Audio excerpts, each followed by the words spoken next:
Pour 7 Canadiens sur 10, l'alcool au volant est perçu comme un problème très grave ou extrêmement grave. Il faut dire qu'en 2010, l'année la plus récente pour laquelle on a des données, pas moins de 744 Canadiens sont décédés dans des accidents de la route qui mettaient en cause des conducteurs sous l'emprise de l'alcool.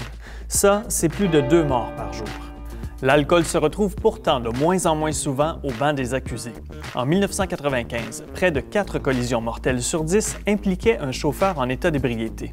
En 2010, ça avait baissé à environ 3 sur 10. Si les campagnes de sensibilisation des 2 dernières décennies semblent avoir porté fruit, elles n'ont pas rendu tous les automobilistes responsables pour autant. En 2014, plus de 17 % des conducteurs canadiens ont admis avoir conduit après avoir consommé de l'alcool, même si pour certains ce n'était que modérément, sans dépasser le taux d'alcool permis dans le sang.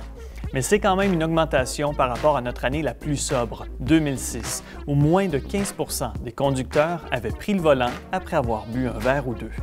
Enfin, après des années de publicité sociétale qui nous ont martelé que l'alcool au volant, c'est criminel, de nouveaux vices ont pris place dans le siège du conducteur, comme le pot, le hashish et les drogues dures. Au pays, plus d'un tiers des conducteurs morts sur la route avaient dans leur organisme des traces de substances autres que l'alcool. Le psychotrope le plus consommé au volant? Les médicaments d'ordonnance. 3,2 % des Canadiens ont déclaré avoir conduit après avoir pris des médicaments qui pouvaient affecter leur capacité. Chez les conducteurs âgés entre 16 et 24 ans, le taux grimpe à 8 %.